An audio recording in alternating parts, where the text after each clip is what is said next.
Bom, então vamos lá para a nossa terceira aula, né? Vamos só lembrar, a primeira aula, eu diria que a aula é a aula-chave para toda a disciplina. A primeira aula é aquela que nós falamos de dos níveis populacionais, né, que nós dissemos aqui, qual que é a estratégia, se a gente for contratado para fazer, para trabalhar de controle de pragas numa empresa, qual que é a estratégia principal? A primeira coisa que você tem que fazer, quais são as pragas que atacam aquela lavoura?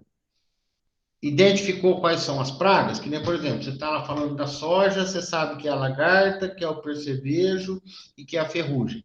Eu falo, opa, então eu já sei quais são as três pragas da soja, por exemplo. E aí, como que eu faço o levantamento populacional? Aí eu tenho que procurar na literatura, nos livros ou nas cartilhas. Isso é simples de encontrar na internet, acha aos montes isso. A maneira de fazer o levantamento populacional daquela praga. Né? Quais são? Ou monitoramento do solo, ou pano de batida, ou iscas, armadilhas, feromônios. Então, cada praga tem uma metodologia de fazer o levantamento. Na verdade, são 5 metodologias e nós vimos lá na primeira aula também quais são. E aí você identificou, então, qual que é a praga? Você faz o levantamento populacional daquela praga. E aí, com o levantamento populacional, ou seja, com o número de pragas, a Siri começa a falar sozinha aqui. E aí, com o número de pragas que você fez no levantamento, você define se está na hora de fazer o controle. Você define, não. Você também acha na literatura, a partir de quantas pragas, do número de pragas, que eu preciso começar a fazer o controle. Por exemplo, você fez. Tá ok, Cláudio. Você fez o levantamento lá, deu que tem 3 lagartas por metro. Aí você procura o nível de controle daquela praga, você fez o levantamento, aí diz que com 3 lagartas por metro é hora de iniciar o controle. Aí você inicia o controle. Qual? Tem aqueles 9 métodos de controle que nós temos. E aí, o controle mais utilizado é o controle químico. Depende, eu não posso generalizar, falar que é o químico. Diga assim, na agricultura como um todo, o químico é o mais utilizado, controle químico. Tem os outros métodos de controle, pragas, tem muito controle biológico. Mas quando eu digo que o controle mais utilizado é o químico, por quê? Porque eu estou considerando herbicida, fungicida, inseticida, nematicida, tá? Que por exemplo, a planta daninha, não existe outro tratamento sem ser químico ou capina, ou destruição mecânica, com gradagem e tal. Mas nunca vai se superar um herbicida no controle de planta daninha numa lavoura. Então, é o produto químico. Algumas pragas que são altamente devastadoras na agricultura, ferrugem, broca, cigarrinha, percevejo, você não tem tempo de fazer um outro controle que não seja o químico, se precisar um controle rápido. A broca da cana faz biológico, mas outras culturas se faz. Então, o químico é o método de controle mais utilizado, tá? Não vamos voltar naquela questão de, de orgânico, de defensivos, que a gente, né, como eu disse, que a nossa agricultura, nem se a gente quiser hoje alimentar todo mundo com orgânico, a gente conseguiria, né? É impossível, a agricultura não vai ser orgânico. A gente vê cada vez mais as prateleiras de orgânico no supermercado aumentando, mas se levar em números absolutos, o orgânico ainda é irrisório, né? Por exemplo, o Brasil hoje produz aí por volta, a produção agrícola nossa por volta de 90 bilhões de reais, 80, 90 bilhões. A agricultura orgânica representa 3 bilhões. Então, de 3 para 80 é uma distância muito longa, né? Só a batata gira 5 bilhões, só a cultura da batata já é mais do que todo o orgânico no Brasil. Então, é, nós estamos falando aqui de seria possível alimentar a população, sem contar que a população ainda tem o hábito de querer comida, fruta, maçã, verdura grande e bonita. A gente sabe que isso no orgânico é impossível, né? E com preço bom, né? Então, a cultura de consumo é frutos bonitos, grandes e baratos. Com orgânico você não consegue isso. Você não consegue barato. Tem fruto que custa 200% mais caro, 300% mais caro. Bonito você não consegue, por quê? Porque você não faz um controle de praga. E acaba, não faz um controle eficiente de praga, acaba manchando o fruto, acaba tendo frutos menores. Então, você não consegue bonito, não consegue barato, não consegue frutos grandes. Então, para alimentar em 2050 nós somos 10 bilhões de pessoas, a gente não vai conseguir alimentar ninguém com orgânico.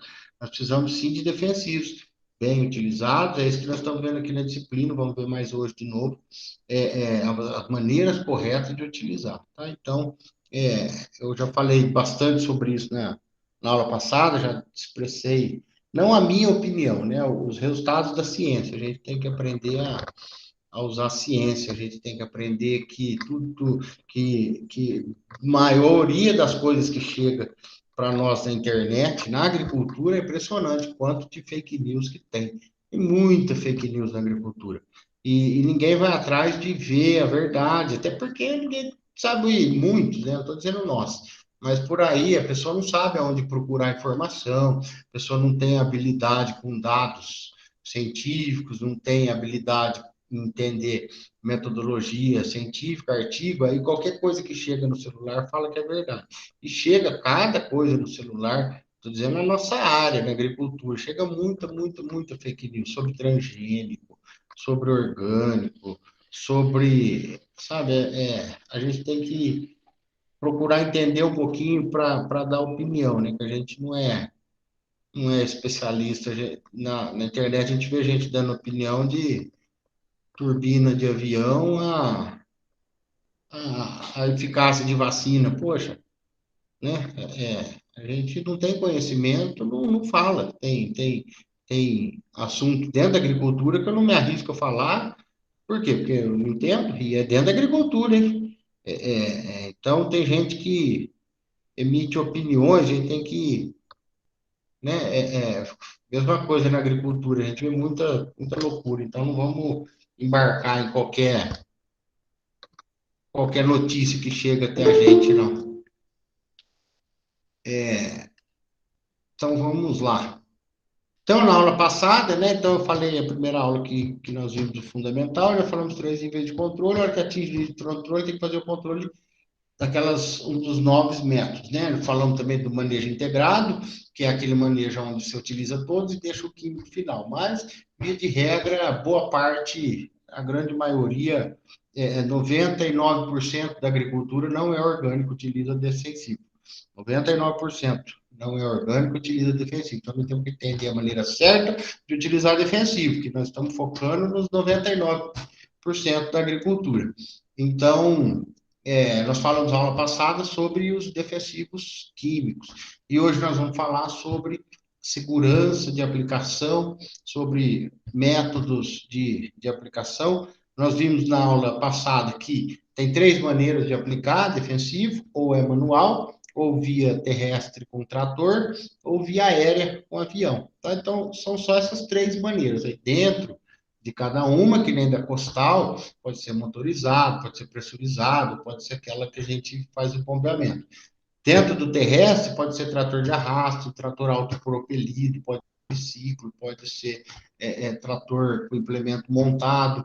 Dentro do aéreo, pode ser com avião, com drone, com helicóptero, tá? Mas os tipos de aplicação só são três: manual, terrestre mecanizado ou aéreo, tá? Então, aí tem a ciência, a tecnologia de aplicação de defensivos, tá? Que não é ir lá, como eu disse, né? Não vamos nunca falar igual facilmente a gente escuta por aí. A gente fala, com que você trabalha? Eu aplico veneno, eu jogo veneno. Eu jogo veneno, não, ninguém joga veneno. A gente trabalha com defensivo, a gente trabalha com aplicação de defensivos, tá? Que jogar veneno a gente não faz, jogar veneno. Igual, tem gente que não honra a própria profissão, né? Fala assim, o que você faz? Ah, eu jogo veneno. Não, você não está honrando o seu emprego falando dessa maneira. Faz aplicação de defensivos agrícolas. E a aplicação de defensivos agrícolas tem toda uma tecnologia. Não é simples como ir lá jogar veneno, tá? Porque tem o alvo correto, a dose correta e a quantidade correta. O que é o alvo? O local que você tem que acertar, no instante você tem que acertar. Você tem que acertar na forma de larva ou na forma de mariposa. Você tem que acertar enquanto ela ainda é ninfa ou quando está em ovo. Você tem que acertar quando o fruto está grande ou quando o fruto está na floração. Qual que é a dose, a quantidade de produto que eu tenho e a quantidade de volume do produto. Dose é uma coisa. Dose, o que, que é? Quando a gente fala dosagem, a gente está falando quanto do produto comercial.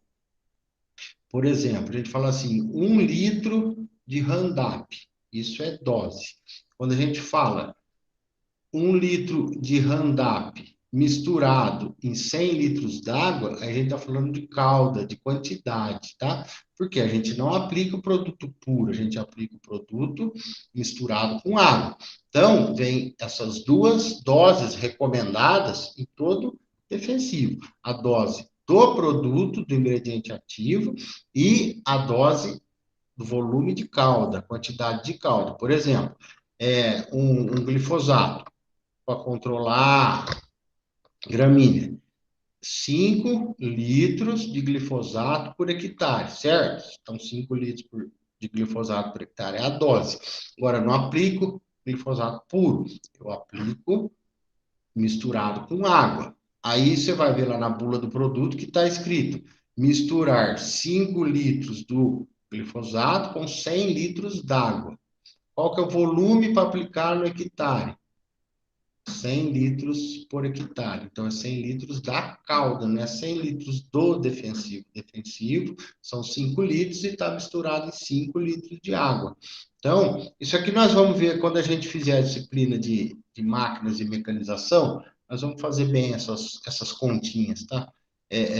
Mas como que a gente faz a mistura. Mas aqui, nessa disciplina, é importante a gente entender que dose, ele está falando de dose é do produto comercial, do ingrediente ativo. Quando a gente está falando quantidade, volume de calda, é quantos litros por hectare de calda, tá? Então, você vê que a aplicação de defensiva, ela tem toda uma tecnologia, tem toda uma ciência. E, além do alvo, da dose, da quantidade, com o equipamento correto, de forma econômica e sem contaminar o meio ambiente, tá? Então, aqui, a correta colocação do produto, a quantidade correta, né?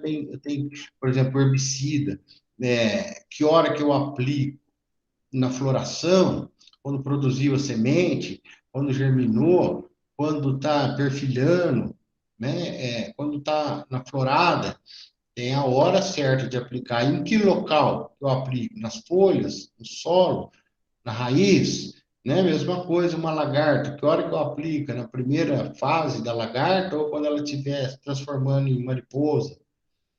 Os ciclos, mesma coisa. Eu aplico no início do fruto, depois, um ácaro, enfim. Tudo tem a quantidade, o local e a dose correta, tá? Com menor custo e com menor impacto ambiental. Então, vamos lá, algumas definições. Então, tecnologia de aplicação agrícola, como eu estou falando, já falei, né? Correta colocação na quantidade necessária de forma econômica, sem contaminar as outras áreas e o meio ambiente. Pulverizador, o que é o pulverizador? Pulverizador é a máquina agrícola que faz a aplicação. A função do pulverizador é fazer a aplicação e controlar a dosagem. Quem vai controlar a dosagem do produto, se é 100 litros por hectare, 200 litros por hectare, 150, 50 litros por hectare, não importa, é o pulverizador, é ele que vai da regulagem. Nós vamos ver que a regulagem depende do bico e depende da pressão que a máquina está trabalhando. Cada bico do pulverizador tem uma vazão e cada pressão fornece uma vazão de acordo com o bico. E quem contém tudo isso, quem dá pressão, quem tem os bicos, quem tem a barra, é o pulverizador. Então, isso aqui que nós estamos olhando aqui, ó, é um trator pulverizador. A pulverização é o processo de transformar líquido em gota. Então, aqui nessa mangueira chega um líquido, passou no bico, transformou em gotas. Gotas é a pulverização, é o fato de transformar o líquido que vem na mangueira em gota. Isso chama pulverização. E a aplicação é a pulverização na planta, a pulverização no alvo, a pulverização no local correto. Isso que é o que a gente chama de aplicação. Tá? Então, pulverizador é a máquina. Pulverização é o processo de transformar o líquido em gota. E a aplicação é a gota chegando na planta, na lavoura, tá? Como eu ia dizendo, que a gente tem que falar bastante de segurança, e no nosso caso, a nossa segurança, o nosso foco é no aplicador, no trabalhador. Nós não estamos falando aqui de segurança no alimento. Por quê? Porque a segurança no alimento vem quando a gente aplica um produto que tem registro, aplica na quantidade, na maneira correta e no prazo máximo antes da colheita, correto. Aí você não tem contaminação de alimento. O que nós, trabalhadores da área agrícola, que temos que nos preocupar é com o aplicador, é com o trabalhador que vai fazer a pulverização, que vai fazer a mistura da calda e com a exposição que ele tem ao produto, tá? Isso aqui é uma coisa que a gente ouve pouco falar quando a gente vê na mídia, aparece aí o, o pessoal do ambientalmente correto, não sei o quê, que eu não estou contra, eu só não gosto dos extremos, né, de extremista, para nenhum lado. A gente nunca vê eles falando que estão preocupados com o trabalhador, né? Eles estão preocupados com com a família dele, né? Mas ele nunca fala do trabalhador. O trabalhador é o mais prejudicado, é o mais perigoso, que o produto ele é perigoso sim, tá? Eu, de maneira alguma, eu estou querendo dizer aqui que defensivo agrícola não é perigoso, mas não na alimentação. É isso que eu estou querendo, insistindo, porque os dados mostram isso. O produto ele é perigoso para o trabalhador, isso sim, ele é perigoso. Mas então, está todo mundo correndo risco? Não, porque tem os equipamentos de proteção. Quem trabalha sem equipamento de proteção está correndo risco e está se envenenando. Não podemos negar isso, né? Mas não depende de fiscalização, depende do bom senso do trabalhador em se proteger, em zelar pela saúde dele. E a maioria, a grande maioria, se preocupa, utiliza os equipamentos de forma correta. Tá? Igual nós estamos vendo na foto aqui. Então, quais são os tipos de exposição? Essa é a pior delas, a exposição direta ao produto. É aquele cara que aplica ou que prepara a calda. Veja o que ele está fazendo. Ele está misturando a dose do produto na água. Então, isso aqui a gente chama de preparo da calda. Esses dois aqui estão tendo uma exposição direta ao produto. Depois nós vamos falar quais os equipamentos de segurança eles têm que usar. Mas isso é uma forma de contaminação direta. E a contaminação indireta é entrar na área depois que foi aplicado. Você não está trabalhando, que nem essa mulher aqui, ó, ela não está trabalhando com o defensivo, mas ela entrou logo após a aplicação de defensivo, que não pode, tem um intervalo mínimo de reentrada na área, que está lá na bula, o intervalo mínimo, e ela está tendo uma exposição indireta, ou seja, ela não está manuseando o produto, mas ela está entrando na área onde foi aplicado o produto, ela está tendo uma exposição indireta. E qual é a exposição sem contato? Alimento contaminado, ou se for nadar num lugar onde uma pessoa negligente jogou um produto aqui junto com a embalagem vazia, tinha o resto de produto, entrou água. Então, essa exposição sem contato, aquela que a pessoa nem sabe que está sendo contaminada, tá? Exposição através dos olhos, por isso tem os EPIs, exposição via oral, pela boca, através de ingestão, olha aqui. Isso não existe, né? Fumar junto com uma aplicação. Não era para existir, mas é possível. Exposição dérmica é aquele contato do produto com a pele. Exposição respiratória é inalar o produto. Eu diria que essas duas aqui são as piores. Aí uma pergunta, vocês têm 50% de chance de acertar. Qual meio vocês acham que contamina mais o trabalhador? Respirando ou através da pele? Respirando? Respirando, a Thalita acha respirando. E os demais aí? O Eduardo acha que é na pele. Tá 1-1. Acredito que seja respirando. Respirando. Eu já vou respiratória, a Cláudia acha também. É a dérmica. Por quê? A gente pensa assim, qual que a gente tem mais superfície de contato? É na pele, né? A respiratória é mais fácil de você tampar, vamos falar assim. Você pôs uma máscara com os filtros bem vedados, a exposição das narinas é bem menor do que a pele, né? A pele é o maior órgão do corpo, né? É a que está mais suscetível. Veja que vocês sempre vão ver nos meus slides a fonte de onde eu estou tirando, tá? Porque a gente não pode vir falar uma coisa e achar que sou eu que estou falando. A gente sempre tem que buscar trabalhos científicos, né? Trabalhos de... o Eduardo, você vê muito? Você trabalha na área, Eduardo, de o que vaza para a pele. O produto não pode estar passando pela roupa, né? Se está passando, está errado. Então, Mas... Felipe, Hã? tem algumas roupas hidrorrepelentes que eu vejo que eu acho que é para cortar custos, na verdade, e eu vejo que ela vaza.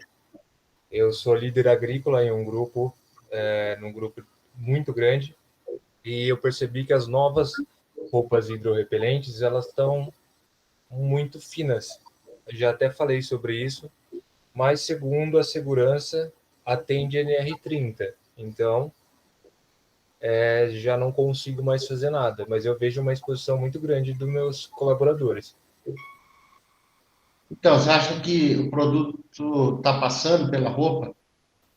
Eu não só acho, como eu tenho certeza. Isso é um problema, né? Como que o próprio pessoal da segurança diz que está correto. Exatamente. Complicado, né? Mas você consegue... Como você conseguiria provar isso, que o produto está passando? Eles não vão falar assim, mas isso aí é suor, não está passando. Você consegue provar, pôr um papel por dentro e Sim, pulverizar? Então, sim. Essas novas roupas, elas já vieram para a gente desde a época do inverno. E o trabalhador não soa tanto no inverno. E você notava que ela começava a vazar. E uma coisa também que o pessoal, não sei como é em outras empresas, mas eu vejo muito na minha. Ela tem apenas 60 lavagens. É só 60 que pode, depois disso ela tem que ser descartada e vindo uma nova. Mas o pessoal nem marcação faz.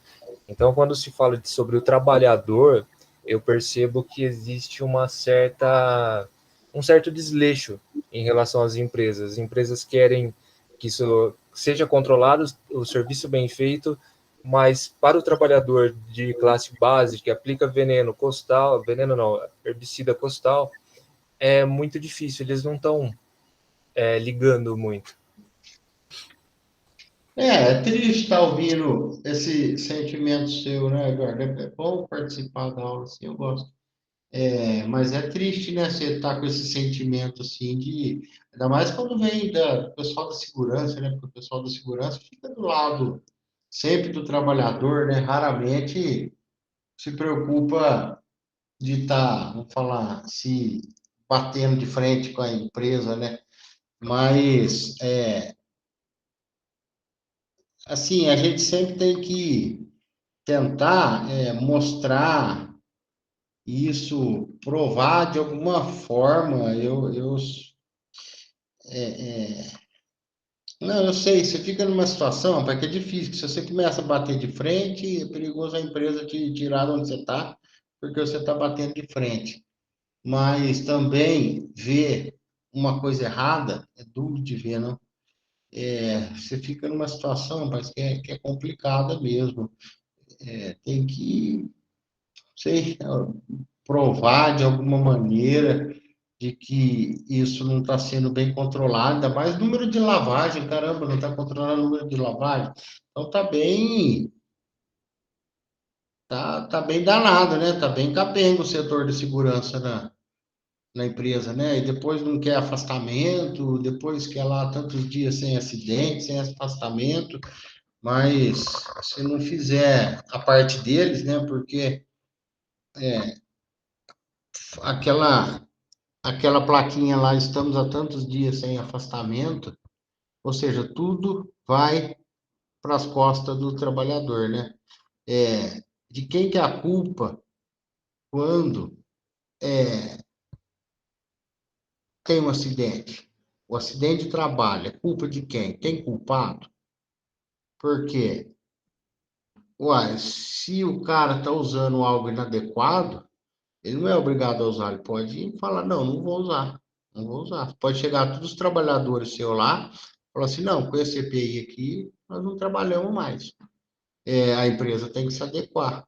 Aí, se continua usando, por exemplo, uma máquina que está desprotegida e acontece um acidente, de quem que é a culpa? Da empresa que não colocou ou do cara que usou a máquina sem estar adequada?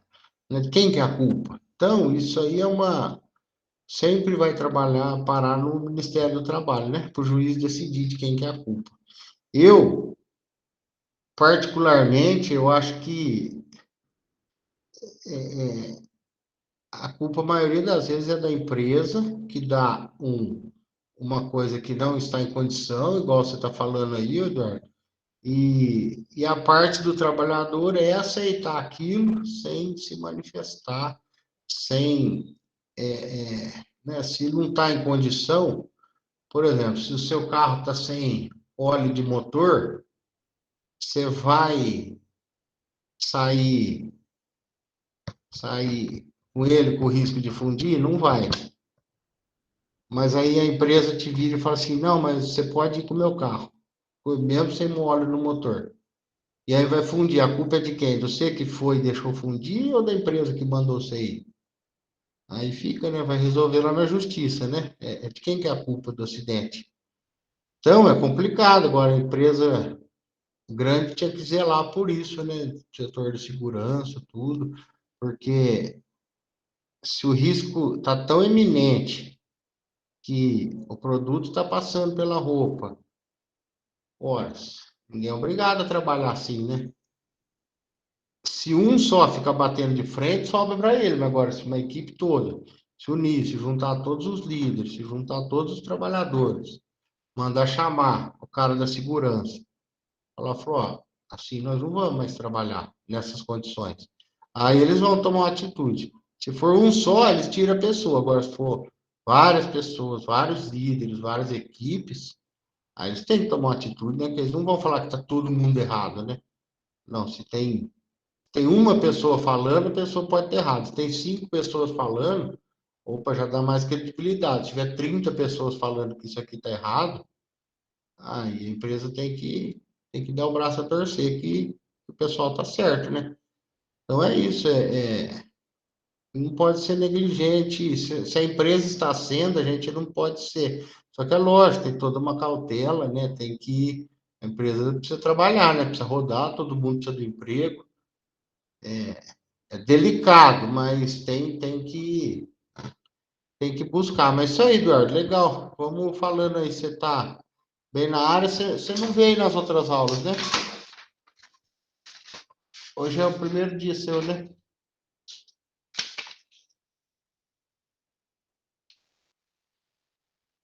Uai, as outras duas aulas você não veio, não. Essa é a terceira.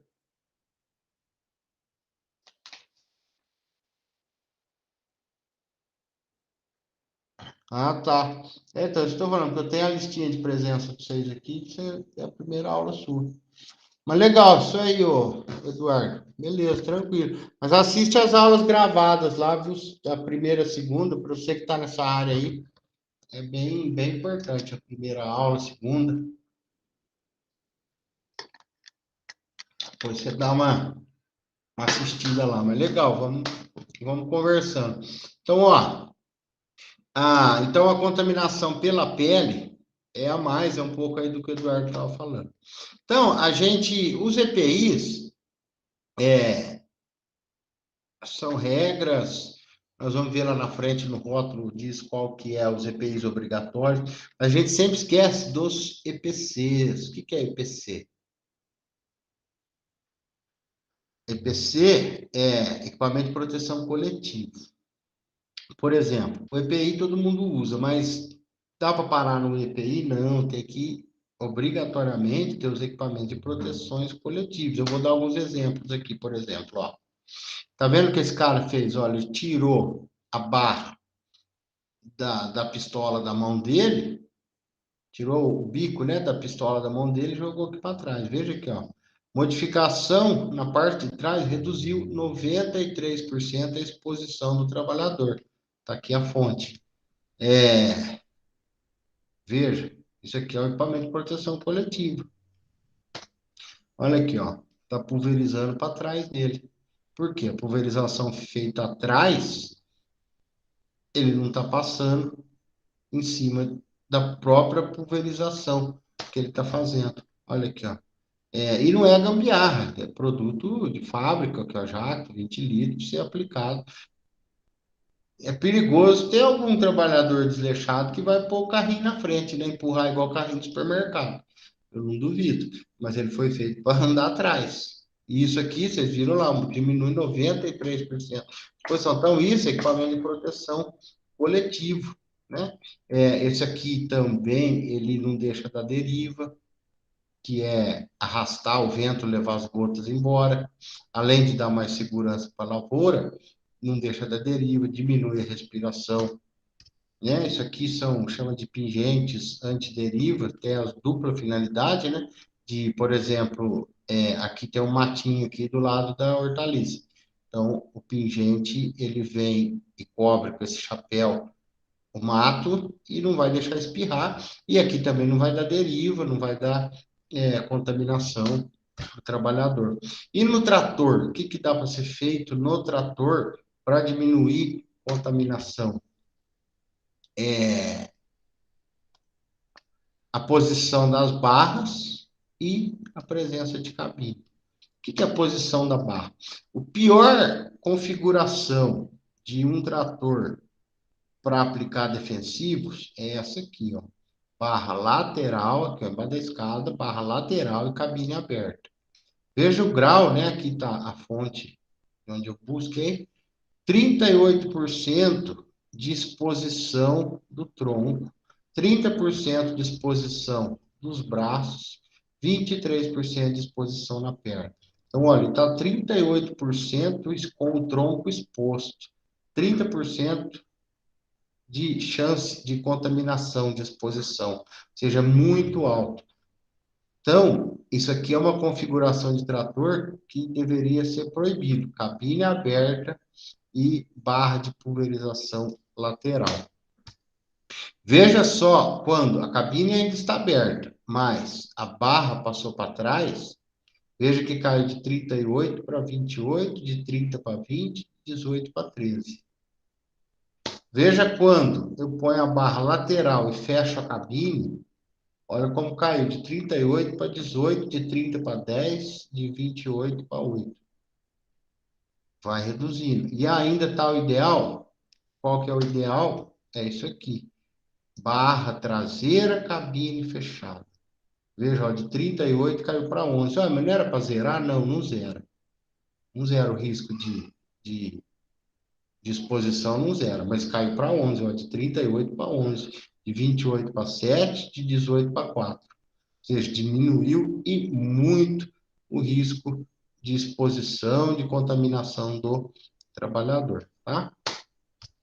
Então, a gente tem que ver lá na empresa, nossa, que tipo de que está usando. Trator sem cabine, com barra lateral, cai fora. Tem esse aqui, ó, barra dianteira.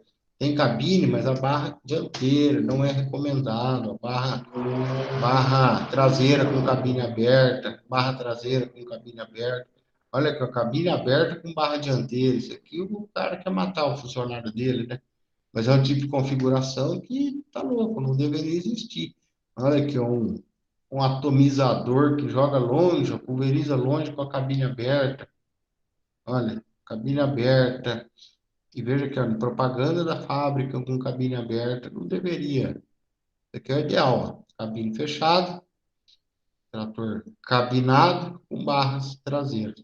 Ah, mas o meu trator não tem cabine. Compra cabine bem vedadas, reduz 90% de exposição. Tá aqui a fonte de exposição do tratorista. Olha, isso aqui é zelo pelo funcionário, isso aqui é cuidado com a segurança, cuidado com os passivos trabalhistas, com multas, com contaminação, com afastamento. Olha aqui, ó, só cobrir, só comprar a cabine. Essa marca aqui eu conheço, é excelente.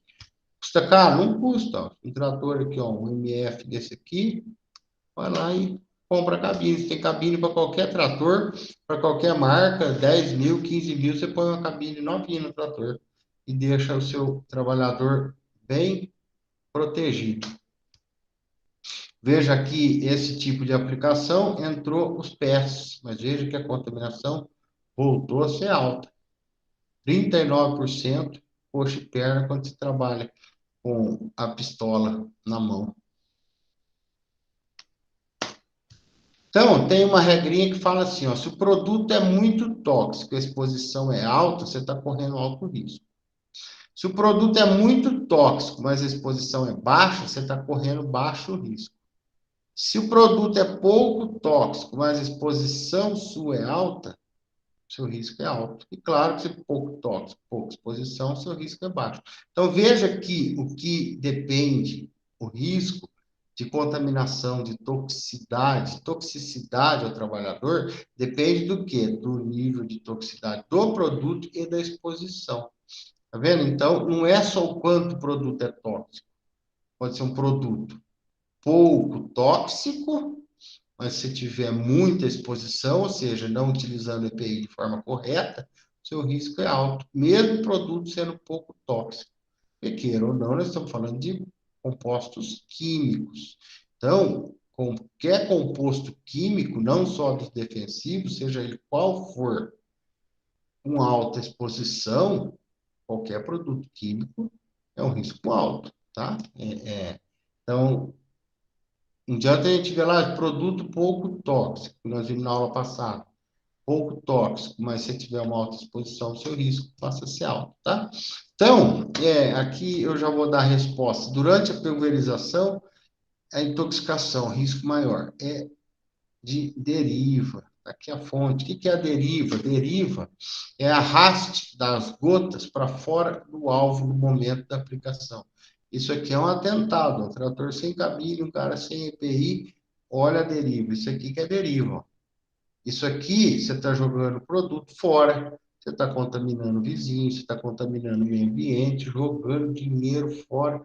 Lembra que eu falei na aula passada que o custo do defensivo chega a 40% do custo de produção?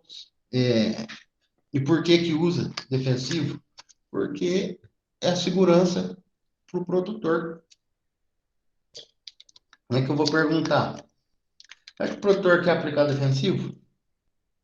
Você acha que ele não aplica que é porque precisa? Olha, o que eu falei na aula passada, tem lavoura que o custo com defensivo chega a 40% do custo de produção.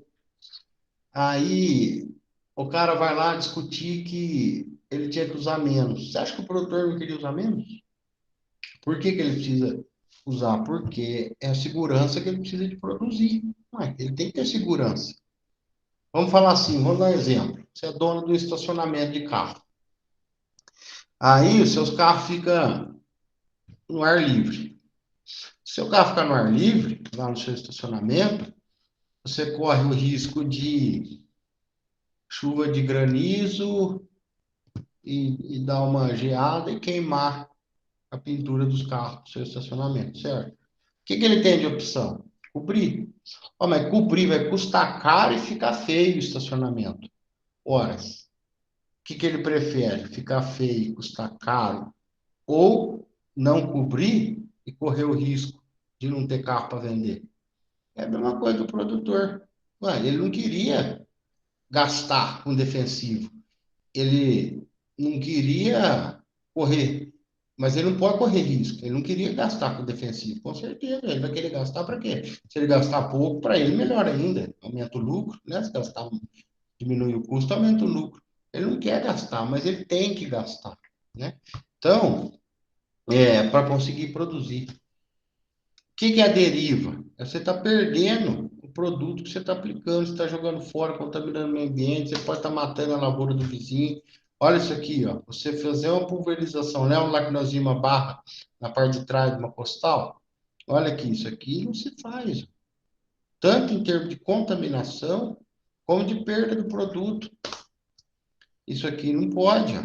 Sem EPI adequado, o cara aplicando e andando. Esse cara aqui fica molhadinho, nem EPI, ele trata de roupa normal. Isso não existe, isso não pode, isso aqui não existe, ó. Isso aqui, as gotas, indo tudo embora, indo tudo para fora. Isso aqui, você está jogando dinheiro fora.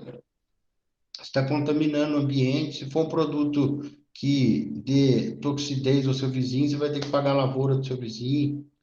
Ai, que isso aqui não existe, ó. O produto tem que sair do bico e ir para a planta. O produto não pode sair voando, pode ser arrastado. Isso é deriva. Olha isso. Isso que não existe. Uma barra de pulverização ao produto. O produto indo embora. Deriva tem que ser zero. Olha aqui a pulverização aérea. Um grande problema de deriva, um grande risco de deriva. Agora as empresas estão mais cautelosas. De tanta multa que andaram tomando, as empresas de aviação não aplicam. Se chamar eles para aplicar glifosato, por exemplo, num lugar desse aqui, você pode implorar que eles não vão. Se tiver a propriedade de outro perto, dependendo dos produtos, eles nem vão mais. Por quê? Porque a responsabilidade cai sobre eles também, porque deriva na aviação é comum. Agora, vai acontecer sempre? Não. Olha isso aqui, ó. Esse vórtice que forma com a passagem do avião não pode acontecer. O que que é isso aqui? Altura de voo inadequado, pressão no pulverizador inadequado, volume de cauda muitas vezes correto. É isso aqui, ó. Ó, saiu do pulverizador e desceu para a planta. Olha a diferença. Esse para esse. Esse aí tem que ser assim. Então, como que eu faço para resolver deriva? Tamanho de gota e condição climática. Como que eu resolvo o tamanho de gota? Bico. Eu mudo o bico. Aumento. Como que, se tamanho de gota é o meu problema para deriva, e quem regula o tamanho da gota é o bico, eu tenho que mudar o bico. Tem que ter o bico adequado para cada condição. Tá? Então, ó, quanto maior o diâmetro da gota, quanto maior o diâmetro da gota, menor a deriva. Ou seja, gotas maiores arrasta menos e evapora menos, né? Então, gotas maiores são ideais para que não ocorra deriva e não perca o produto por evaporação. Se não ocorrendo deriva, diminui o risco de contaminação das áreas vizinhas e do trabalhador, tá? E o tamanho da gota está relacionado com o tipo de bico. Esse aqui, quando eu digo o bico, eu estou chamando isso tudo, né? Mas na verdade é a pontinha de aplicação. É só esse carinha aqui, ó. Porque aqui é tudo um corpo, aqui dentro tem o fio, tem os anelzinhos de vedação, tem a capinha. E quais os tipos de jato que os bicos nos dão? Jato leque, jato cone vazio e jato de cone cheio. Veja que o melhor que não produz, o que dá menos deriva, é o jato leque, jato plano. São também chamados de bicos antiderivas, então ele tem menor risco de contaminação. Antigamente falava que os bicos leques é bom só para aplicar no solo, mas hoje nós temos opções de jatos planos, leques, para aplicar na planta. Nós já vamos ver. E os cônicos? Isso é um cone cheio, isso é um cone vazio, tá? Os jatos cônicos, tanto cheio como vazio, produz gotas menores, bem menores. Então, os jatos cônicos são mais derivas. Aí tem uma classificaçãozinha assim, ó, gota muito fina, muito risco de deriva, evapora muito. Porém, obviamente, que a penetração na planta é ótima e não escorre. O escorrimento da gota na folha é muito baixo. E, por outro lado, gota muito grossa tem baixo risco de deriva, baixo risco de evaporação, só que a penetração aqui tinha que estar vermelha, penetração baixa, escorrimento alto. Então, mas e aí, qual que a gente tem que optar? Se a gente aplica no horário certo, com a umidade certa, você tira o seu risco de deriva. Por quê? Se você estiver usando uma gota muito fina, nas condições ideais, você não vai ter deriva. Quais que são as condições ideais? Nós vamos estar vendo. E qual as gotas, dependendo do produto? Herbicida, via de regra, é assim: herbicida usa gota grossa, inseticida usa gota média, fungicida usa gota fina. Veja que o número de gotas por centímetro quadrado de um herbicida de 20 a 30 gotas por centímetro quadrado. O inseticida de 50 a 70 gotas por centímetro quadrado. Fungicida de 70 a 100 gotas por centímetro quadrado. Então, veja a diferença de uma gota grossa e uma gota fina. Uma gota grossa, você tem 20 gotas no centímetro quadrado. Uma ponta grossa, uma ponta de pulverização grossa, você tem 20 gotas por centímetro quadrado. Uma ponta de pulverização fina, você tem 100 gotas por centímetro quadrado. Isso aqui são os papéis sensíveis que você faz essa contagem, né? O papel tem X metros, X centímetros quadrados, você conta quantas gotas, ou você vem aqui, delimita com uma régua aqui, faz um quadrinho de 1 centímetro quadrado e vê quantas gotas tem, você afere se está dentro do recomendado. Você cola essa fita na planta, você coloca essa fita papel hidrossensível na parte onde você vai pulverizar. Você vai pulverizar na folha, coloca na folha. Você vai pulverizar no solo, coloca no solo. Esse aqui é o tamanho das gotas. Essa é a gota muito fina, essa é a gota muito grossa. Quem faz isso é a ponta de pulverização. Então, o herbicida, eu posso trabalhar com gota muito grossa. O fungicida, eu tenho que trabalhar com gota muito fina. Aqui o papel hidrossensível, você amarra, coloca, prende, aonde é que você tem que pulverizar. E veja um detalhe importante, né, que muitas vezes confunde. O tamanho da gota não tem nada a ver com o volume aplicado, tá? Vamos ver um exemplo aqui, ó. Gota muito fina, 258 gotas por centímetro quadrado, aplicando 40 litros por hectare. 33, ó, estamos saindo de 258 gotas por centímetro quadrado, estamos indo para 32 gotas por centímetro quadrado, com os mesmos 40 litros por hectare. Então, atente a isso, né? Que o tamanho de gota não tem nada a ver com a vazão por hectare, tá? Veja, aqui está a prova disso, ó.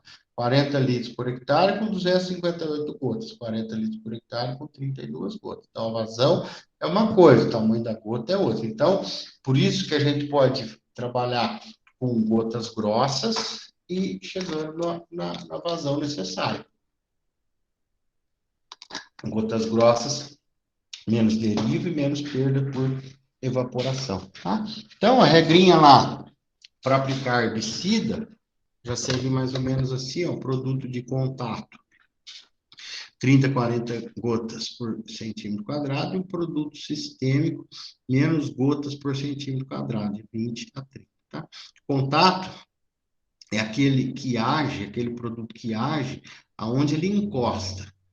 Caiu essa gotinha aqui, esse produto vai agir aqui. Por exemplo, um produto de contato, ele tem que encher a folha de gota. Por quê? Porque ele vai matar ali onde ele estiver em contato. Então, ele tem que ter o maior contato possível com a planta. Produto sistêmico, o que é sistêmico? Aquele que entra na circulação da planta, aquele que vai para a raiz, desce para o caule, sobe para a folha, se aplica pela folha, mas vai até lá na raiz. Esse é produto sistêmico, esse não precisa estar em contato. Então, esse você pode fazer gota maior, porque ele só precisa penetrar na folha, ele só precisa encontrar um poro para que ele penetre e vai entrar na circulação da planta. Então, produtos de contato precisa ter bastante gota, produto sistêmico vai ter menos gota. E como que eu sei qual que é o produto? Está na bula. Inclusive, na bula já te diz a recomendação de tamanho de bico e tudo mais. Então, mesma coisa aqui com relação ao tamanho de gota. Nomenclatura das pontas, né? O tipo de bico. XR é o jato cônico, Tigete é o fabricante. Aqui, desculpa, é o jato leque, XR. Depois nós vamos ver as letrinhas, ó, tem lá no. As letras, é o modelo, né? XR e tal, é o modelo do bico. Né, aqui, o XR é o jato leque. 110 é o quê? É o ângulo do leque. 0,4 é o volume de aplicação. Todo bico tem essas informações, tá? O volume de aplicação. E VS é o material, pode ser de cerâmica, aço, latão. Todos os bicos têm essa informação, tá? O ângulo do leque, o volume do bico, né? A capacidade do bico e o material. E como diminuir deriva hoje, né? Que fica nessa questão, mas o jato leque ou cônico não importa. Hoje, a maioria dos bicos que existem são bicos com indução de ar. Se não for lá na empresa, vocês têm que sugerir. O bico com indução de ar, ele produz gota maior. Mesma coisa, sem influenciar na vazão do produto, nem nada.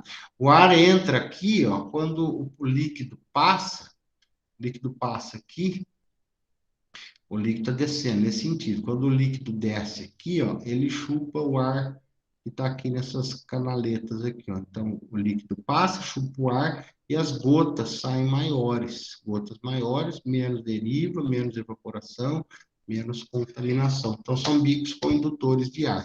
E o que mais? Para não dar deriva, termo-hidroanemômetro. Termo, temperatura, hidro, umidade, anemômetro, velocidade do vento. Horas.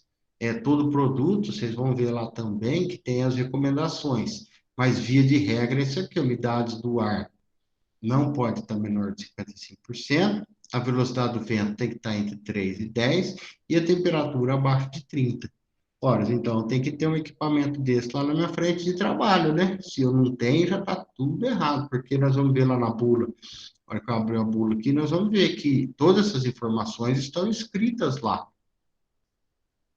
Se você não tem esse equipamento, como é que faz?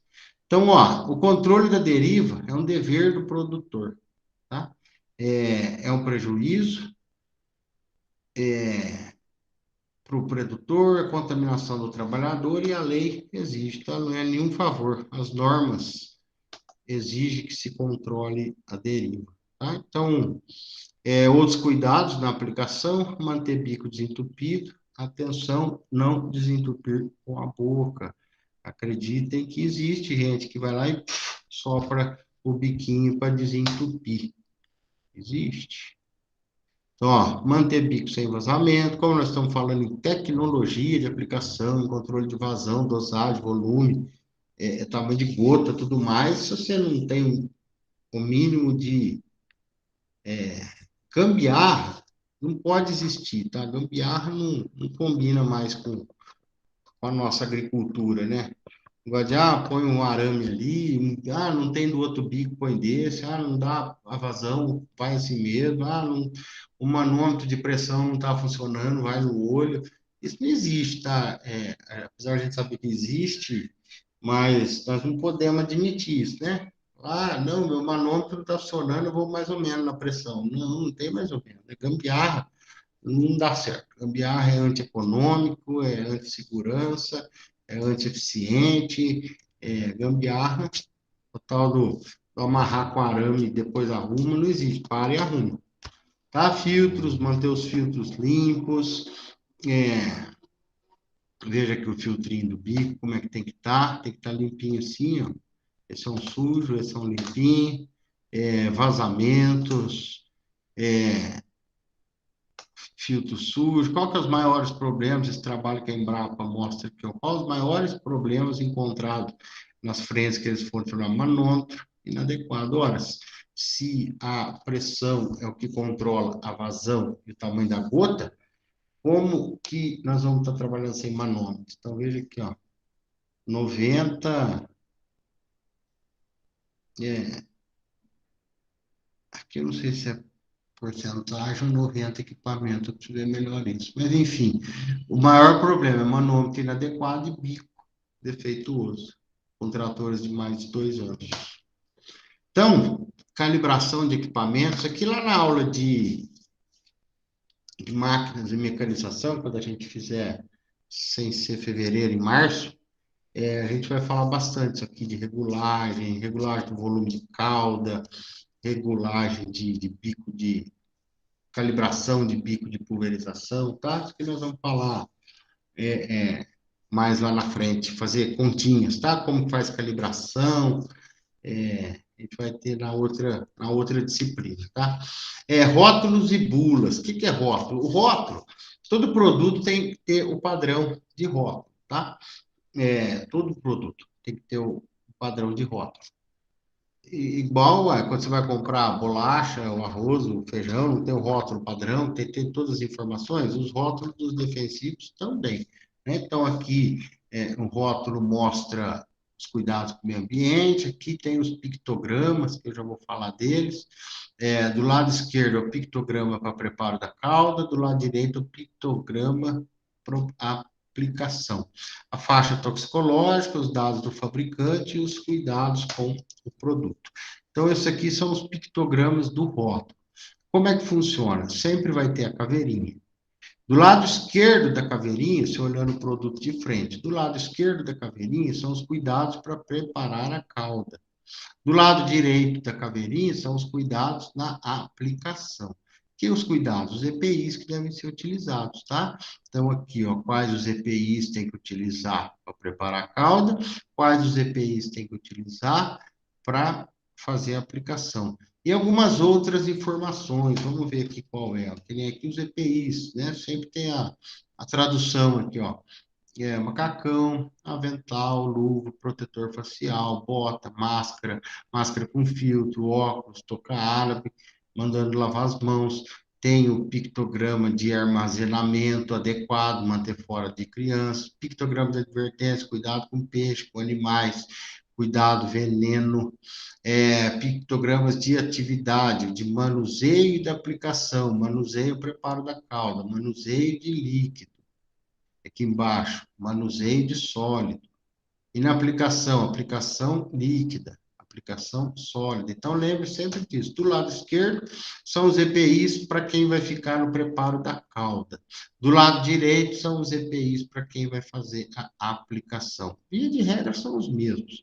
Mas as informações aqui são diferentes, né? Quem está aplicando, manda tomar cuidado com o peixe, com os animais. Quem está preparando a calda, manda tomar cuidado com o armazenamento.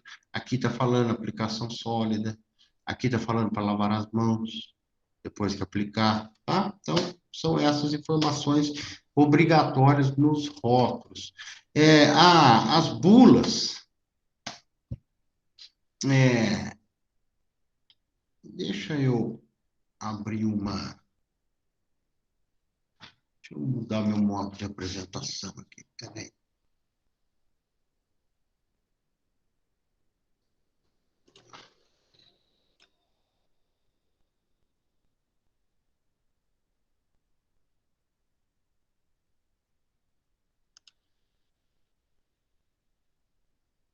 Lembra lá o site que nós falamos, que tem todas as informações dos produtos, quais produtos estão... Vocês estão vendo meu Google aí? Responde que eu estou... Sim, professor. Legal, obrigado. Então, Agrofit, entra aqui Agrofit, do Ministério da Agricultura. Vamos ver um rótulo, uma bula lá.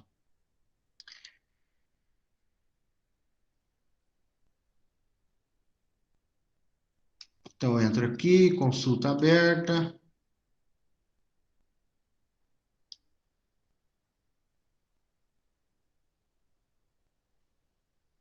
Vamos pegar aqui, alguém quer sugerir uma praga, uma planta daninha, alguma coisa aí? Fala aí alguém.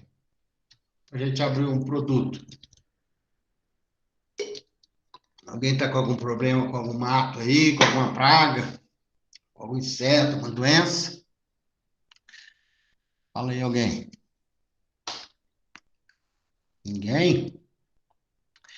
Vamos pôr aqui, sei lá, vamos pôr planta daninha. Vamos pôr aí, ó. Saiu aqui a Bidens pilosa, que é o picão preto. Aqui, ó. Então, eu entro aqui, Bidens pilosa, picão preto. Então, aqui me dá as características das plantas, parará, e aqui eu tenho os produtos para controlar o picão preto. 1.013 defensivos registrados para controlar o Bidens pilosa. Vamos pegar o primeiro aqui. Então, aqui vocês veem, para tudo quanto é grupo químico, ingrediente ativo, fabricante, ó, tudo quanto é. Aqui a formulação, lembra que nós falamos na primeira aula lá, o WG, que é grânulo, sólido, classe toxicológica para o ser humano e ambiental para o meio ambiente. Vamos pegar um produto aqui para abrir a bula, pegar esse primeiro aqui, o Fascinate, sei lá. Aí eu tenho que ver se ele está registrado para minha cultura, certo? Ó, posso usar na alface, no algodão, banana, café, citros, eu estou olhando aqui, ó, nectarina, pêssego, soja, trigo, não tem cana ali, ó, se não tiver cana, eu não posso passar na cana.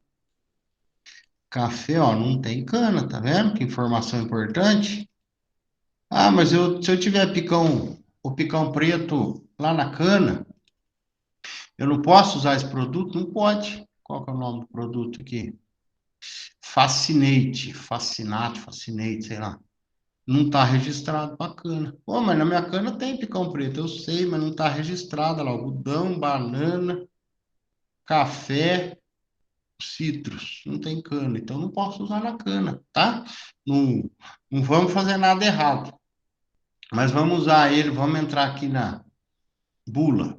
Se fosse aplicar no... Uai, cadê? O que aconteceu?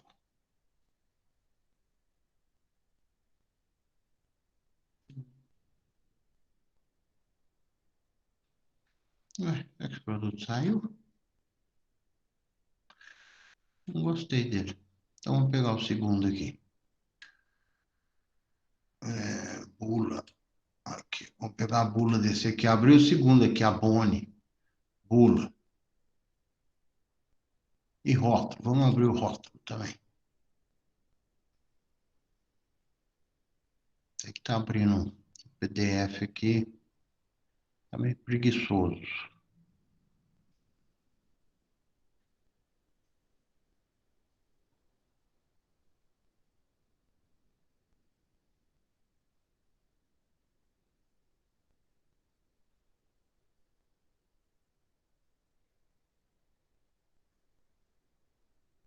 Deixa eu abrir, ó. Então, ó, o que que eu tenho? Aqui é o rótulo.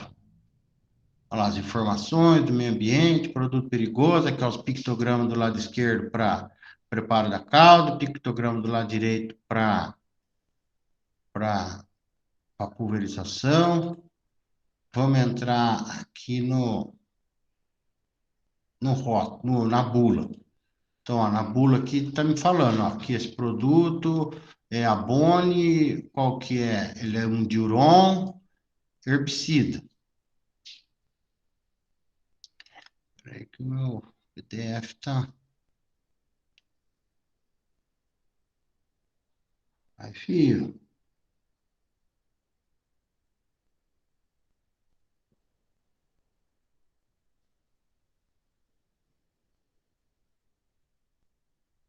Ó, então tá aqui, ó. Abone é um herbicida do grupo C2, herbicida seletivo de ação sistêmica. Opa!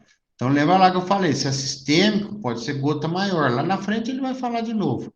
Mas é um herbicida seletivo para aquelas culturas que ele está autorizado. Por isso que cana não está aqui, ele mata cana, porque ele é um seletivo. Então está explicado por que a cana não está. Ele é seletivo só para aqueles. É uma solução concentrada, é feito por esse fabricante de São Paulo, dados técnicos do fabricante, do produto, quem formulou, aqui os pictogramas de novo, e aqui está, a cultura, do algodão. Então eu posso usar esse produto no algodão para matar esse mato aqui. Ah, mas eu tenho lá um caruru. Não posso, ele não está registrado. Ah, mas ele mata caruru, eu sei que mata, mas você não pode. Por quê? Porque não vai estar na receita.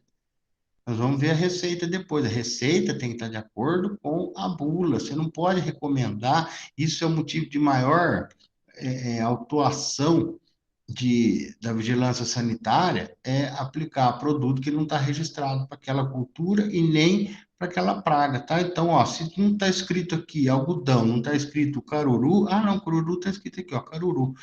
Vamos falar aí outra, ó, mamona, está escrito mamona aqui, ó, não está mamona. Então, ó, eu tenho mamona no meu algodão. Não posso aplicar esse produto? Não pode, mas ele mata a mamona, mas não pode, porque não está registrado. Não pode, não pode, não pode. Dose do produto comercial, ó, se for o picão preto, de 2,4 a 4 litros por hectare do produto. E qual que é a cauda?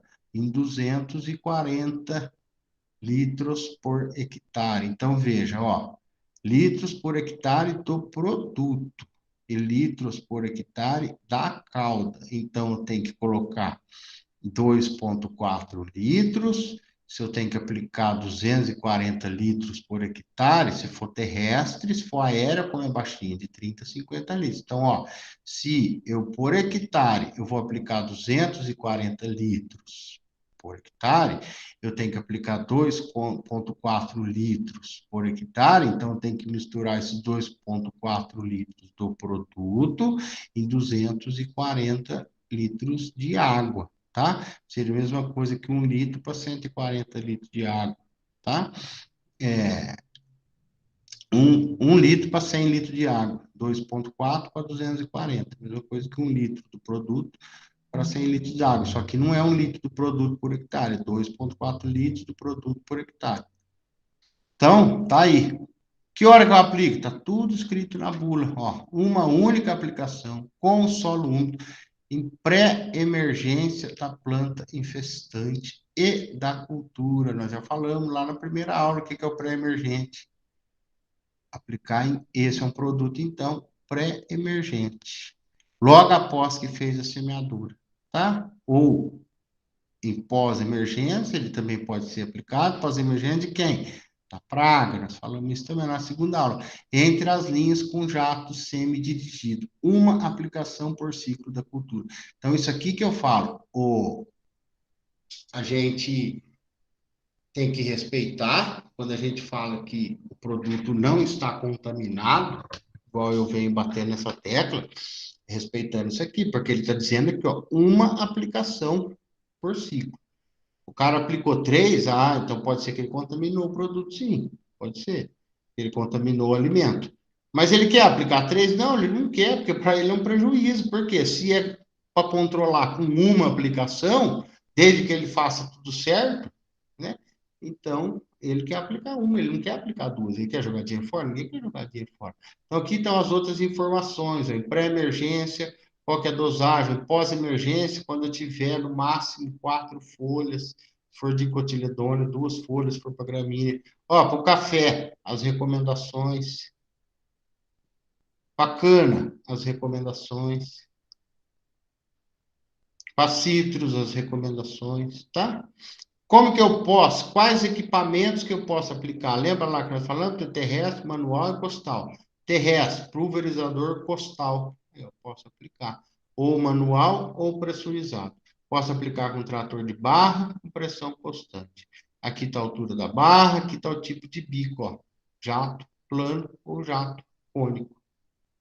Para maiores informações da causa, seguidas recomendações para pulverização aérea. Aviões agrícolas poderão. Então, esse produto eu posso fazer terrestre, postal ou tratorizado. Posso fazer pulverização aérea na cultura da cana e algodão, tá? Então, tá aqui, ó. A altura do voo não pode ser maior de 4 metros. A faixa tem que ser ajustada de acordo com a aeronave, de 12 a 16 metros. Para algodão, essa faixa está tudo aqui, ó.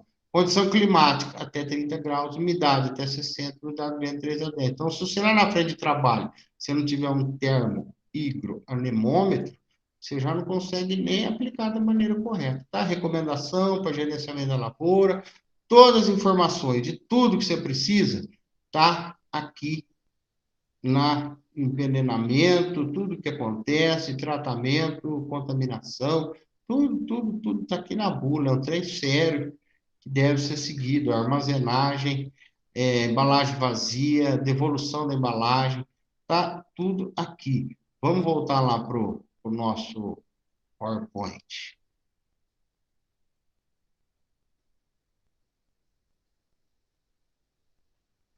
E aqui entra uma coisa importante.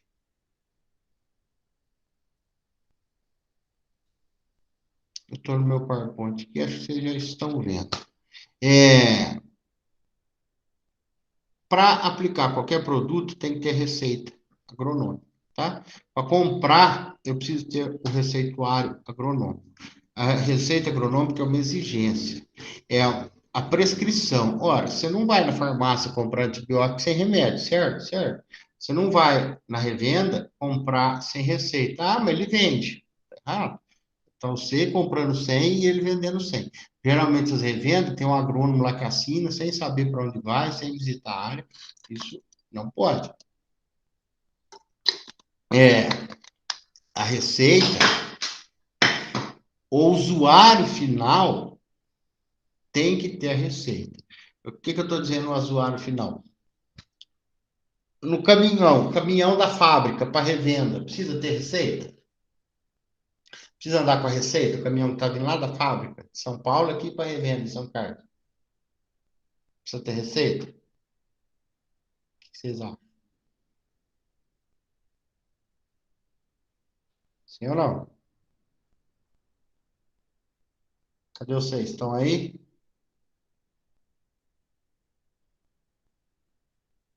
E aí, turma? Vocês estão me ouvindo? Sim ou não? Vocês estão me ouvindo? Sim ou não?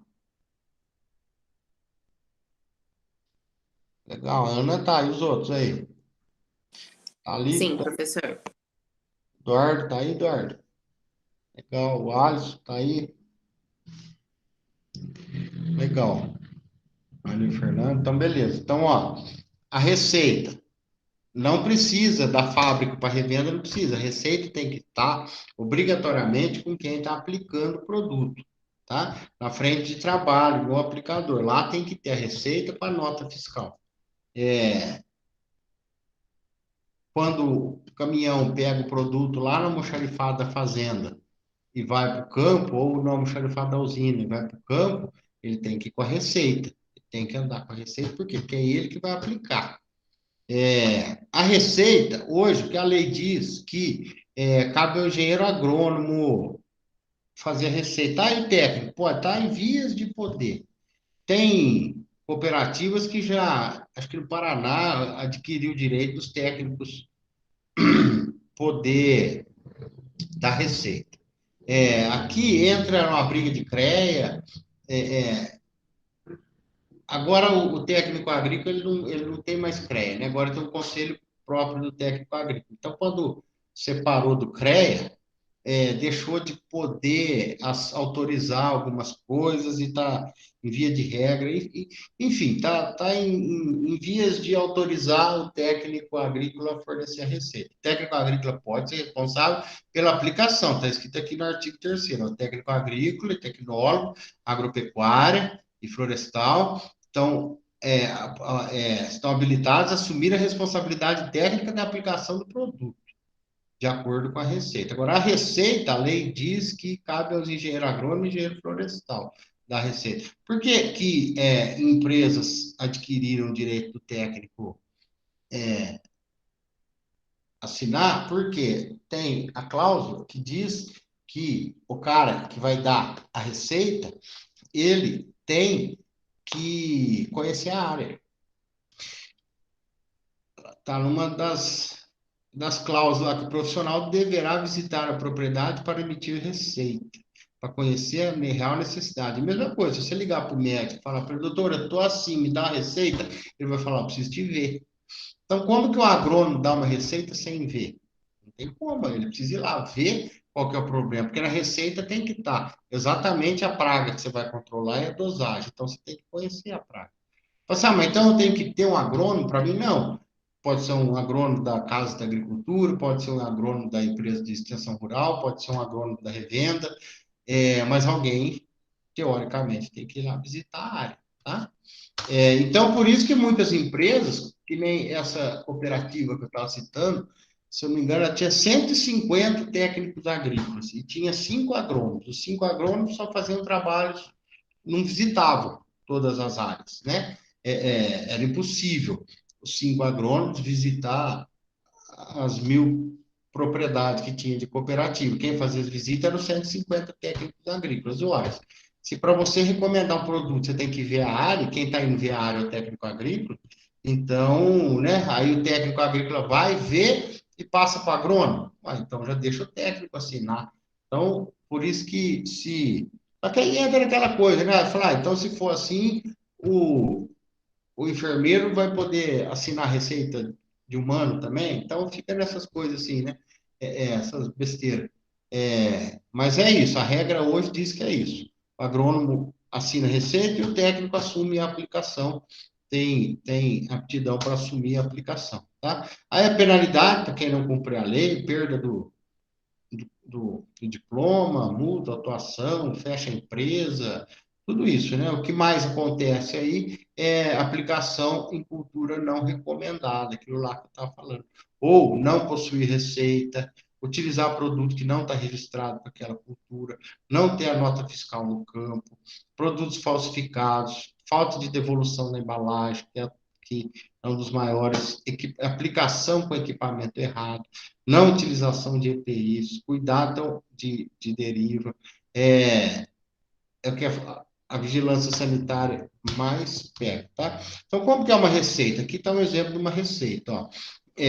Aqui a receita inteira, eu dei um zoom aqui só nessa lateral aqui, ó. Então, lá em cima está aqui, ó, receituário agronômico, essa é uma receita, tá? Revendedora, o número da receita, a RT, que é, tem que anotação de responsabilidade técnica do CREA.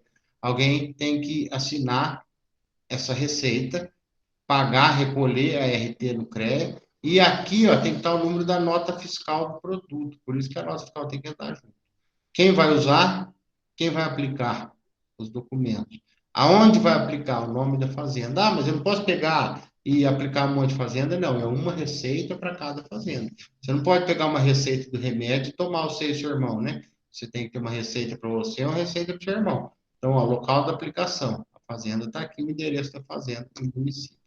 Recomendações técnicas. Está aqui, ó, um produto. Isso aqui é a receita, para você ir lá na revenda comprar. Produto, Roundup, diagnóstico, infestação de braquiária. Isso quer dizer que, nós não vamos abrir, mas se você for lá na bula do Roundup, vai estar lá que o Roundup controla a braquiária na cana, cultura, cana. Então, com certeza absoluta, se existe isso na receita, é que a bula autoriza aplicar Roundup para braquiária em cana. Ah, mas o Roundup controla não, a braquiária no morango. Mas se não tiver registro do Roundup para matar a braquiária no morango, você não pode dar uma receita. Porque aí você está dando um tiro no seu pé, né? Você está dando uma receita de algo que não está registrado, você está rasgando seu diploma e jogando fora. E qual dose? 5 litros por hectare. Está lá na receita. Está lá na bula. Como você pode aplicar? Terrestre com pulverizador de barro. Está lá na bula. Época de aplicação imediata. Carência não se aplica porque você não vai comer a braquiária. Área a tratar, 15 hectares. Quantidade de retirar, 75 litros. De onde veio 75? Não é 5 litros por hectare que o fabricante manda? Você vai tratar 15 hectares, 15 vezes 5, 75 litros. Você só pode pegar 75 litros. Você não pode ir lá na revenda e pedir 200 litros. Falou, ó, eu trouxe a receita aqui, eu quero 200 litros. Ele vai olhar aqui, não, mas a receita é para 75 litros. Você só pode tirar 75 litros, tá? É igualzinho, você não pega uma receita com método de antibiótico, chega na farmácia e pede duas caixinhas. Se a receita for uma, é uma. Se a receita do produto for 75 litros, por quê? 15 hectares, 5 litros por hectare, você só vai pegar essa quantidade, tá? Aqui a classe toxicológica, número de aplicações, uma aplicação. Você não pode aplicar duas, tem que aplicar uma, até porque o produto seu não vai dar, o seu produto é para uma aplicação. Qual que é a cauda? 200 litros por hectare. Então, 5 litros por hectare do produto, 200 litros por hectare da cauda, tá? E aqui, ó, lembra lá embaixo na bula que tem as informações de como aplicar? Você vai lá dar Ctrl+C e Ctrl+V na bula e na receita. Você dá um Ctrl+C na bula e dá um Ctrl+V na receita. Ó. Deve ser aplicado com a planta infestante já germinado, do jeitinho que está lá na bula. Ó. Temperatura menor de 27, umidade acima de 70, vento abaixo de 10, igualzinho está lá. Orientação do manejo de pragas, vai estar tudo escrito lá na bula, tá? O equipamento que você tem que utilizar, os EPIs, ó. Aonde você tem que devolver a embalagem depois tem que estar lá na receita também, ó, entregar depois da tríplice lavagem, entregar a embalagem vazia na Empev em São Carlos. Assina, estou ciente, assina o engenheiro que está preenchendo. Por exemplo, isso aqui, ó, isso aqui é uma receita assim, não existe, ó, controle de, não tem nada. O cara tá só escrito assim, ó, lá buscar o zap, 18 galões de zap. Mas, olha, não está falando que área que vai aplicar, não está falando volume de caldo, está falando dosagem dessa receita aqui.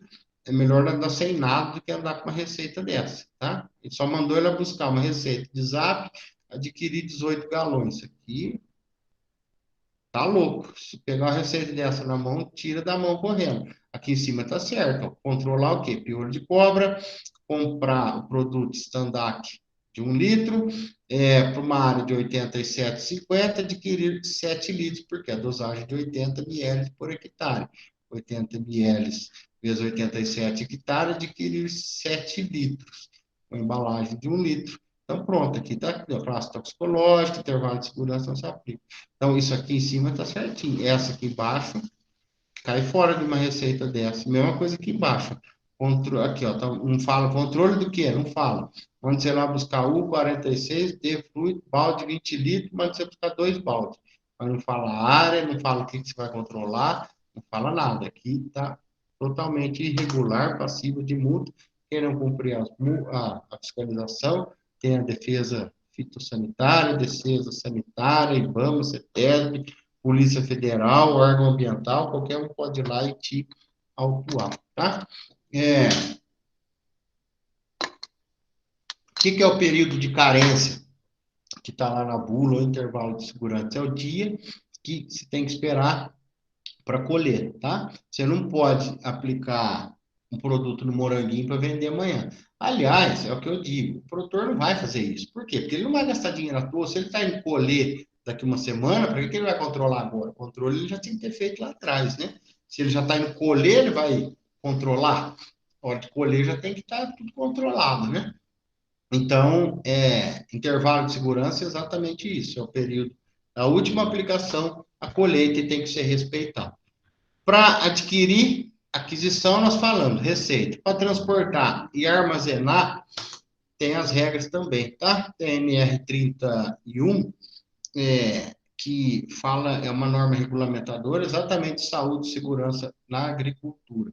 E aí, se for na 31.8, a NR é a 31, que fala sobre a segurança na agricultura. Aí, dentro da NR, tem a NR 31.8, que é obrigatório ter, pus aqui a propaganda, que o CPA dá o treinamento de NR 31.8, que a pessoa é obrigatória a ter um agente multiplicador dentro da empresa para poder estar legalizado. Eu não abri aqui, mas se a gente abrir a NR 31, ela fala.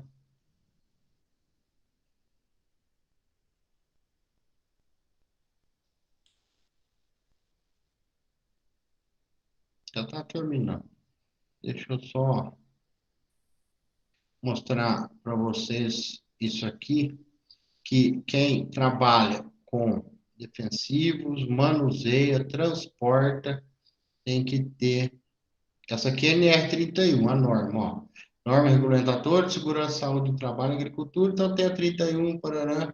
Então vamos lá na 31.8, que eu estava falando, 31.5, 31.6. Pegue quem tiver, que eu recomendo ler, quanto mais a gente lê, mais a gente aprende, obviamente. Mas vamos lá na regra 31.8, ó, normas de agricultura para agrotóxicos, adjuvantes, produtos afins. Então, essas normas são para trabalhadores que têm exposição direta, trabalhadores de exposição indireta. Olha aqui, ó, é vedada a manipulação de pessoas não autorizadas, proibido por maior de 60 anos, né, utilizar agrotóxicos, proibido para gestante, a gestante tem que ser afastada de imediato, manipulação, desacordo, proibida a manipulação em desacordo com a receita, desacordo com o rótulo, desacordo com bula. É vedado o trabalho em áreas recém-tratadas, permanência de pessoa na área, depois vocês vêm com calma. O que eu quero mostrar lá do treinamento, que eu falei que é obrigatório, muita empresa. Hoje eles estão correndo atrás, sim, mas muitos. Ó, o empregador, o patrão, né, tem que fornecer as instruções para que sejam manipulados os agrotóxicos.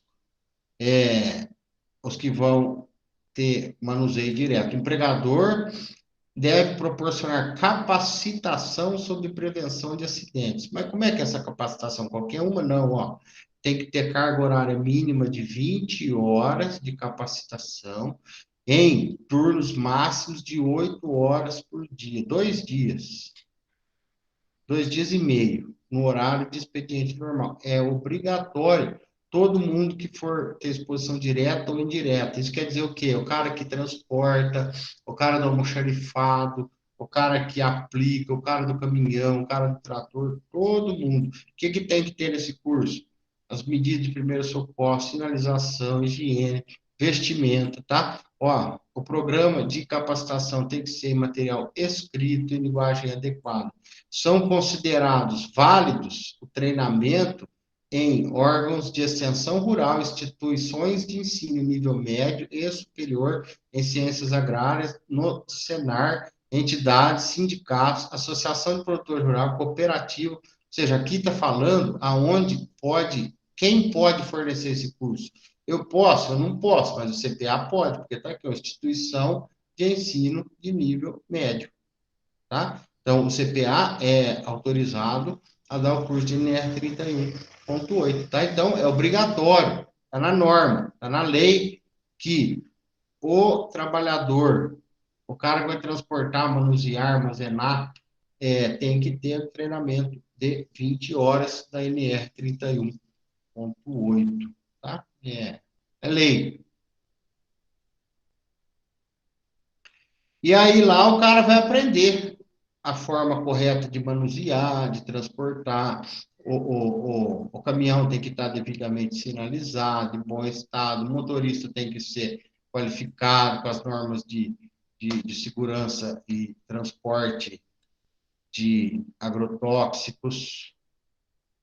É crime, não ambiental, crime civil, tá?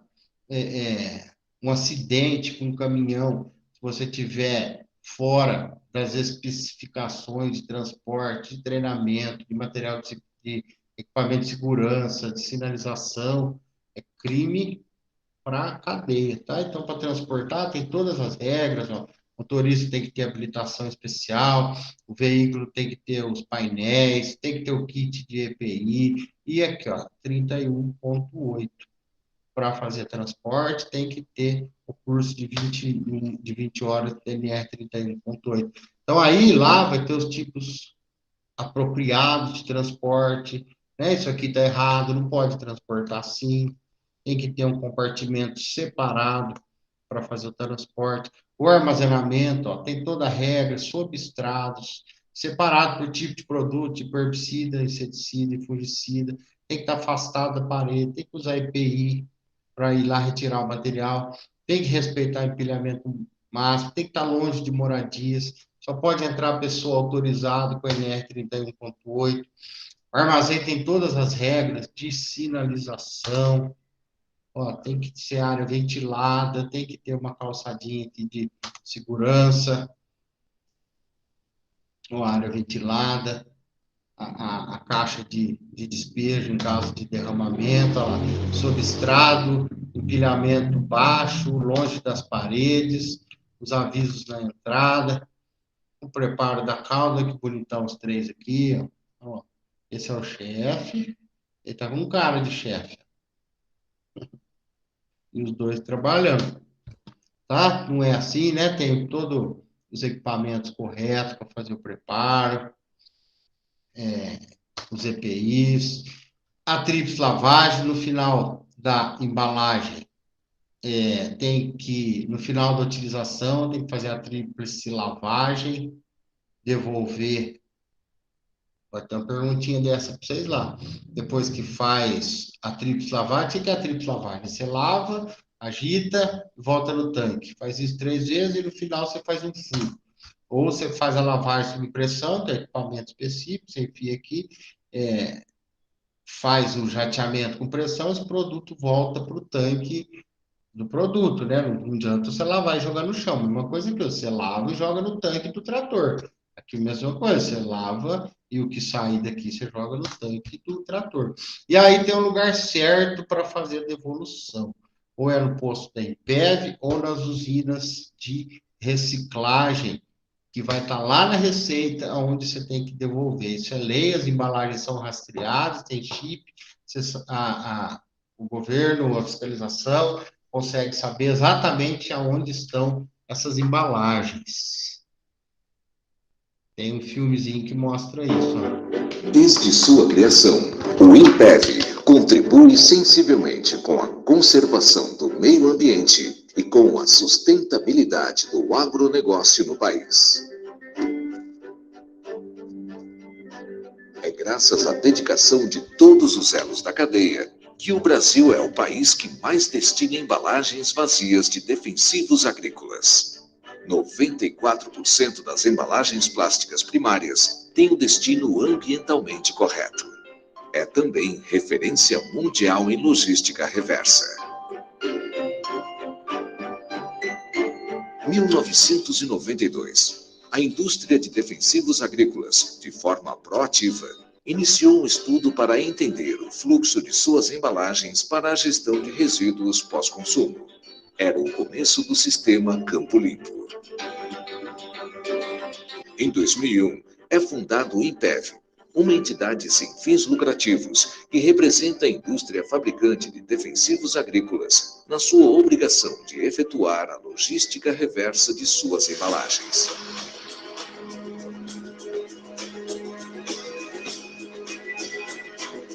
O desafio do sistema Campo Limpo está em acompanhar e suportar o crescimento da agricultura, coordenando a logística reversa das embalagens vazias de defensivos agrícolas. Para cumprir esse importante papel, o INPEV atua como núcleo de inteligência do sistema Campo Limpo, um sistema onde as responsabilidades são compartilhadas por todos os seus elos. Os agricultores são responsáveis por lavar, armazenar e devolver as embalagens vazias e guardar o comprovante da entrega por um ano. Os canais de distribuição e cooperativas agrícolas ficam responsáveis por indicar o local da devolução na nota fiscal, receber as embalagens, comprovar sua devolução e educar e conscientizar o agricultor. A indústria fabricante, representada pelo INPEV, é responsável por retirar as embalagens das unidades de recebimento, dar o destino final adequado, educar e conscientizar os agricultores.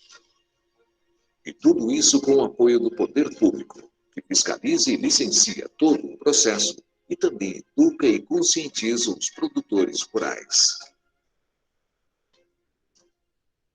São mais de 400 unidades de recebimento do Sistema Campo Limpo, localizadas em 25 estados do país. Além das unidades fixas, o recebimento itinerante leva a logística reversa aos pequenos agricultores, acompanhando também as novas fronteiras agrícolas.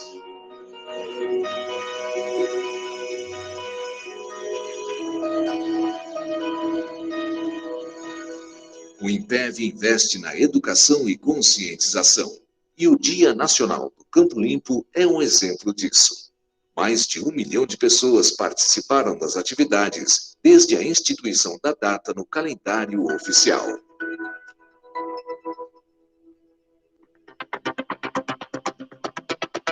Aprimoramento contínuo da gestão. É isso que o permite seguir avançando, em sintonia com as novas tendências e tecnologias. O Sistema de Informação das Centrais, o SIC, desenvolvido pelo INPEV, permite o gerenciamento diário das informações da entrada das embalagens nas centrais de recebimento, passando pelo seu transporte até a destinação final. A tecnologia empregada no gerenciamento do sistema permite a rastreabilidade das embalagens em todas as etapas do processo. O agricultor também pode agendar a entrega online, por meio do ATEV. Cada embalagem vazia, cada caminhão carregado é gerenciado pelo sistema e tem seu destino pré-definido. Atualmente, 11 recicladores em todo o país são responsáveis por produzir novos produtos a partir das embalagens recicladas. Entre eles está a Campo Limpo Reciclagem e Transformação de Plásticos. Idealizada pelo INPEV em 2008, a fábrica fecha o ciclo de vida do produto dentro do próprio setor agrícola, produzindo novas embalagens para defensivos agrícolas a partir da resina reciclada proveniente do sistema. O fim de uma embalagem é também um novo começo. A ecoplástica é prova disso. Com o objetivo de complementar a linha oferecida aos clientes que já utilizam a ecoplástica Triex e oferecer uma solução completa em embalagens, foi criada a Campo Limpo Tampas e Resinas Plásticas. A empresa produz matéria-prima para a fabricação de outros produtos plásticos, a resina pós-consumo, RPC e a EcoCap, um sistema de vedação de alta performance. O agronegócio é fundamental para o desenvolvimento econômico do Brasil. E o sistema Campo Limpo, coordenado pelo INPEV, com a participação dos agricultores, revendedores, fabricantes e poder público, vai continuar atendendo às demandas que se apresentam.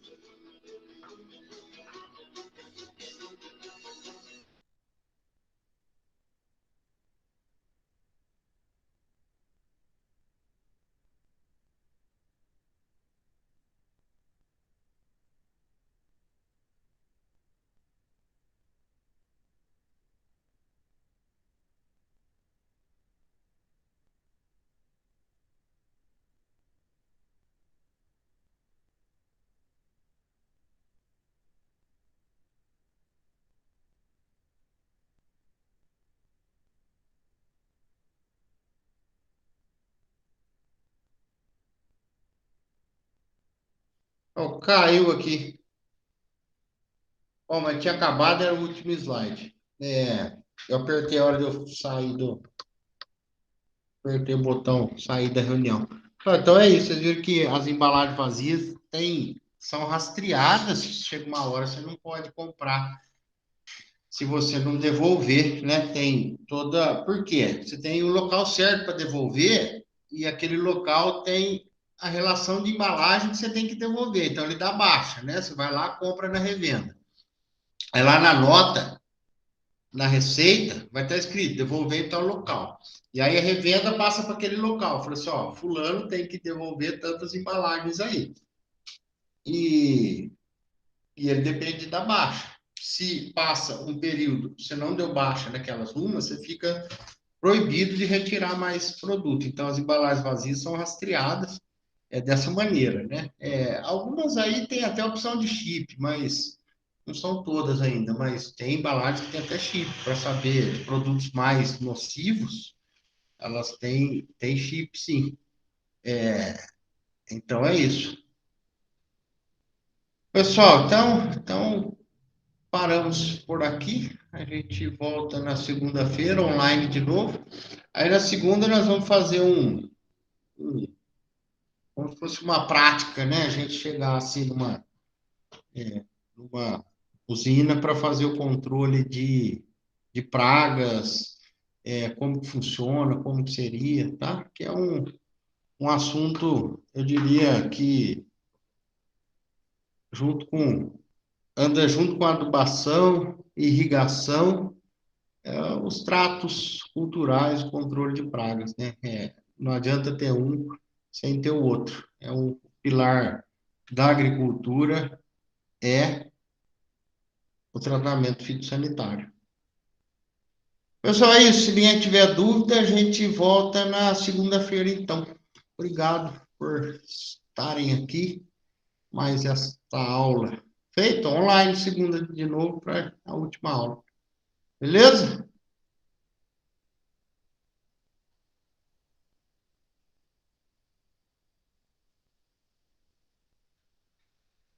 Valeu, pessoal. Boa noite. Boa noite, Thalita, Ana, Eduardo. Obrigado.